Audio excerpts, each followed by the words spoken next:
रायजोफोर गोजोन सानजौफुनि गाहाम हामलायनायाव नायरि सिबिनायखौ नोंथां बयनिसिमबो जासिहरग्रोनाय जाबाय। Hey guys, welcome to my new vlog. लोगोफोर आङो दिनै 40 क'क्राझार लिड फेस्टिभेलावहाय दंफैयो लोगोफोर नोंथांमोननि गेजेरावहाय शेयार खालामगोन माबायदि जादों नोंथांमोना बे भिडिअखौ नायलांबाय था आरोना माबायदि साजायदों बिनिफ्राय प्रग्रामा मा दङ फुल भिडिअ खालामगोन आङो बारा गोलाव खालामा जिखुनु जादोला नोंथांमोना नायलां ओमफ्राय बिनि सिगां लाइक कमेन्ट शेयार खालामनो दाबाव आरोना नोंथांमोना नायलांबाय था नै गेट मोनफैखाबाय सारमोनहा फट' खेबजादों लोगोफोरनि गेटआ बेनो हाबनानै जों देखायनोसै लोगोफोर जोंना माने आदा बड'लेण्ड हेमब्रम दंफैयो आरोना बिथांजों एसे लोगो हमहैनो नागिरदों ओमफ्राय नोंथांमोना नायलांबाय था नै ओरैथिं माबायदि ओमफ्राय दिनै मानसिया खालि आरोना बारा जायाखै मानो होनब्ला दिनै सरासति फुजानि बे गौराङावसो सेंग्रा सिख्ला बिराद जरा फैदों आरो नोंथांमोननो दा ससे देखायहैगोन आरोना ओमफ्राय आङो दा आदा बड'लेण्ड हेमब्रमखौ लोगो हमनानै फैगोरनि बिथांजों रायलायहैगोरनि लोगोफोर नैबेसो जाबाय इनभाइटेड इन्टारनेसनेल गेस्ट नैबे मिवा साकुराकियानोमोन आरोना आङो लोगो मोनबा इंलिसनि एसे फंनै सोंगौमोन र' दा नायनायनि साहस थानांगौ ना लोगो मोनबा सोंगोन आङो दे सोंगोन ना सोङा सोंगोन एसे सोंनो लुबैदोंमोन लोगो मोनबा मोजां जागौमोन लोगोफोर बे एरिया जाहैबाय ना ओमफ्राय जोंहा ओरैथिं 40 क'क्राझार लिटारेसि फेस्टिभेल लिरना होनाय दं आरो मानो होनब्ला देग्लायजों बोसोरब्रै जाबायानो ओरै माबायदि साजायदों नायनानै लाबानो जाबाय ओमफ्राय लोगोफोर नैबावहाय मोनसे फट' खेबनायनि जायगा खालामना होदों आरोना फट' फ्रेम लोगोफोर नैबावहाय मोनसे बेलुन गेस दं आरोना लिड फेस्ट 2025 फट' खेबजाजों जोंना सिस्टारा लोगोफोर बे गासिबो माने बिजाब गोजाजोब आरोना माने लिटारेसि फेस्टिभेल नालाय गासिबो बिजाब गोजाजोब जायो दा आं नोंथांमोननो एसे खाथियाव देखायहैनोसै मा बिजाब दं मा गैया आं एसे नोंथांमोननो देखायनि आरोना बिजाब गला बुक स्टिल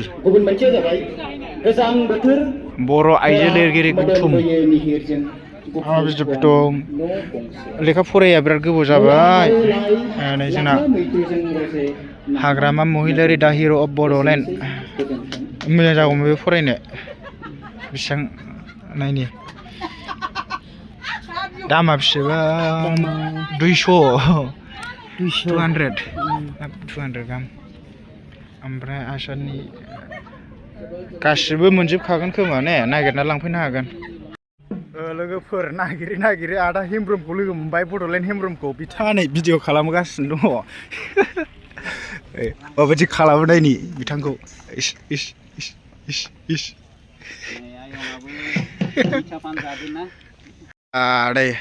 आदा हेमब्रमखौ लोगो मोनबाय वेलकाम आंनि चेनेलाव आदा ओमफ्राय आदाया माने जोंहा उदालगुरिमोन ना आदा नोंसिना उदालगुरिनिफ्राय हारसिंनो फैदों जाहैबाय आदाया हारसिंनो फैदों माजों फैखो रजाया गोसो सिङाव दंखायोमोन नालाय थ' बेनिखायनो टेनसन गैयामोन आरो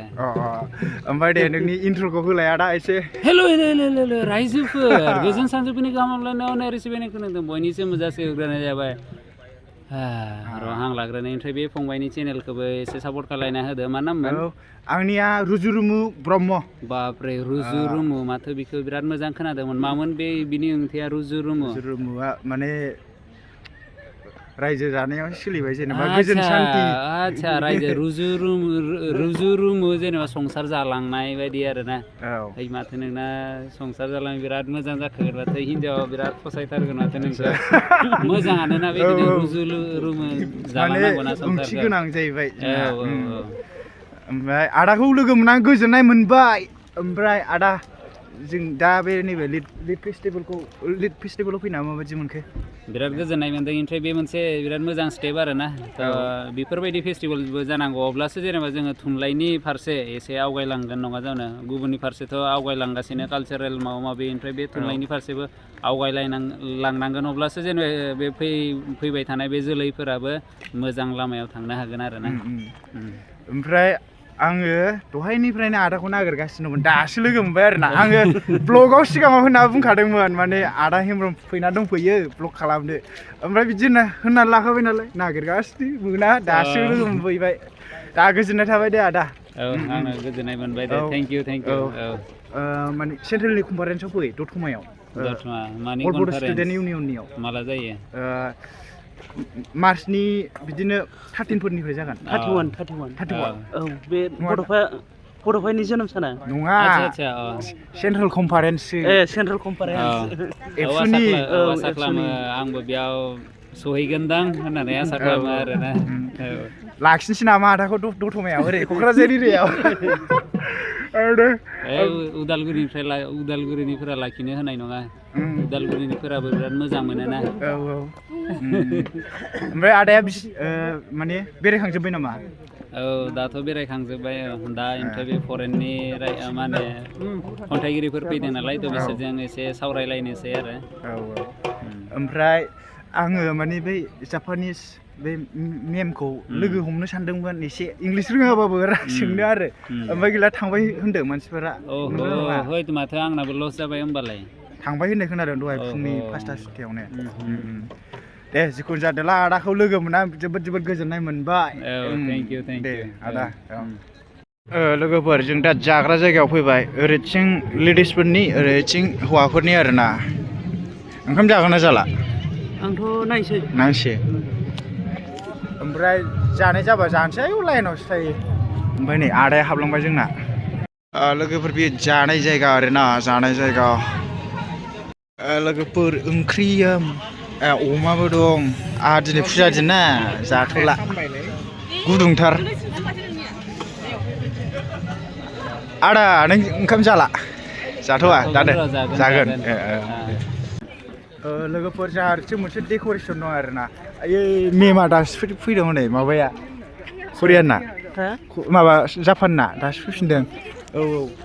माने बेस्थ' जागोनदां ओरैथिं डेक'रेसन मोनसे दं आरोना फट' लानोसै जोंहा फट' लादों नै गाइसमोन जों दा नै बेवहाय जिरायनानै दं आरोना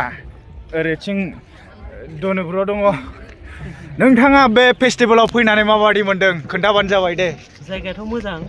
बिउटिफुल समायना रमायना आरो ब्रैथि क'क्राझार लिटारेरि फेस्टिभेल 2025 मायथाइनि बेयाव जोबोद समायना जायगाफोर दं आरो ओमफ्राय बेयाव इन्टारनेसनेलनि आलासिफोर दंफैयो जापान करिया आरो बायदि जायगानि दंफैयो आरो नै ब्र'नि खिथुआव नै माबा दङ लाव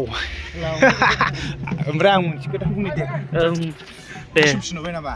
नुवाखै लोगोफोर माने दिनैनो लास्ट जाहैबाय क'क्राझारावहाय जोंहा ब्रैथि बर' लिटारेचार फेस्टिभेला ओमफ्राय माने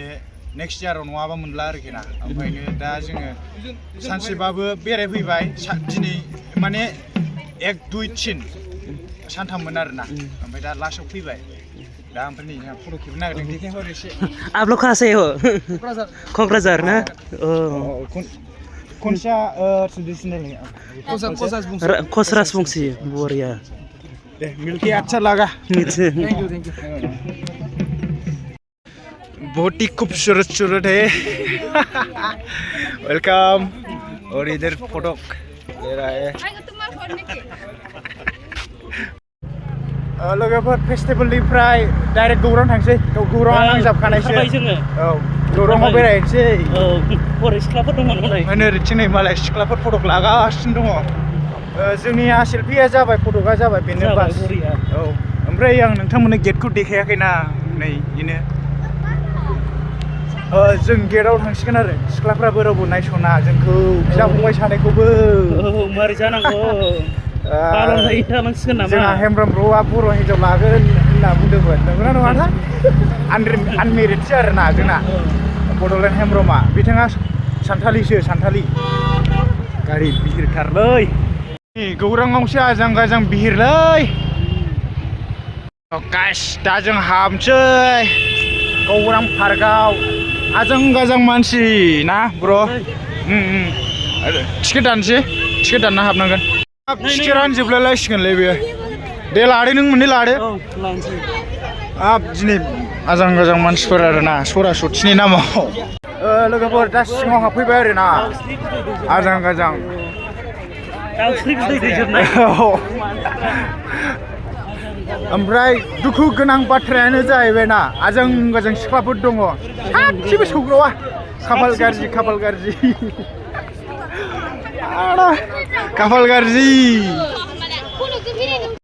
आरा मालाय नै खाफाल गाज्रि जोंहा हारसिं बेराय मालाय जरा बेरायो जोंहा गैया आदा हेमब्रमखौ लेंबोदोंमोन मानसिया ओंखाम उखैनानै जाबोनानै गैया ओरै नायहरदो नै आयौ गाइस दिस इज गौरां होननायसो जानोसै होमबा आयौ आजां गाजां मानसि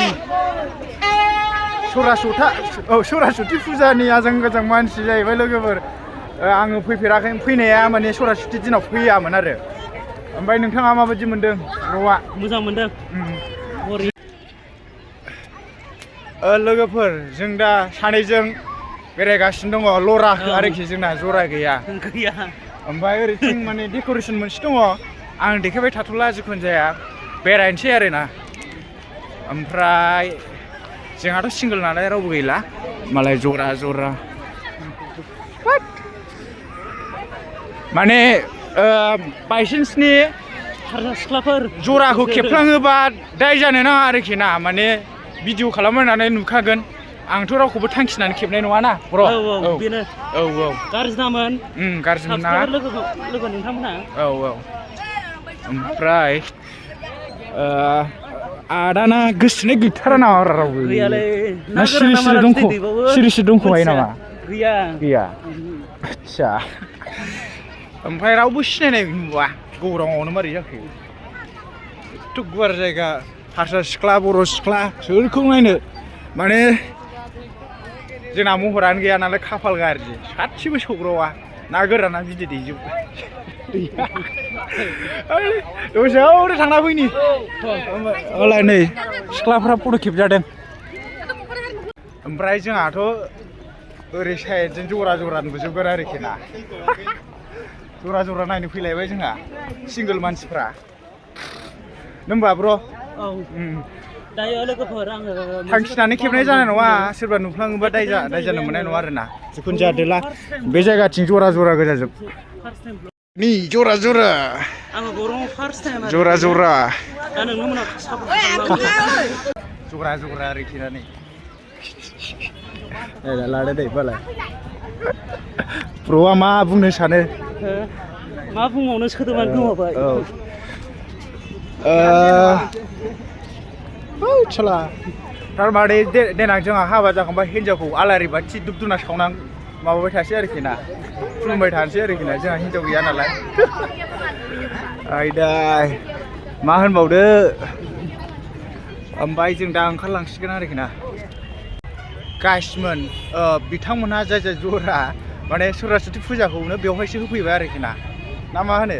नंगौ सरासति फुजायाव आइ बिमा सरासतिनि नामावहाय माने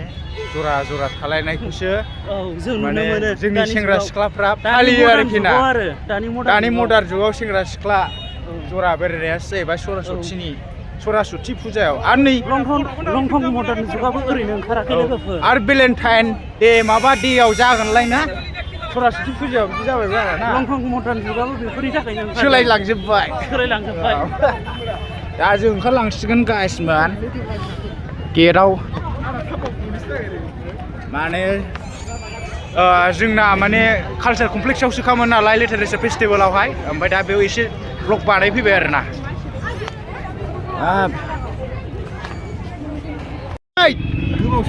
हिन्जाव लानानै बेरायाखै हिन्जाव गैया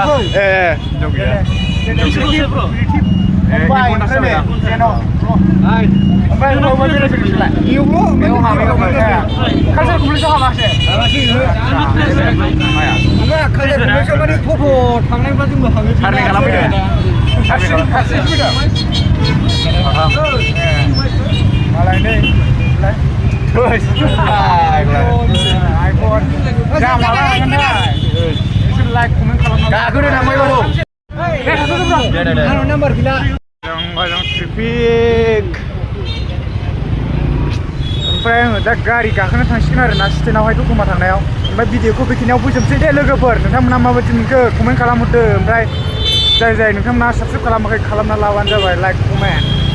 ज' आंनो थांसै दे लोगोफोर thank you for watching next भिडिअआव लोगो मोनगोन दे बाय अबस्था गाज्रि आरोना नै बास स्टपनासो फैनांबाय जाला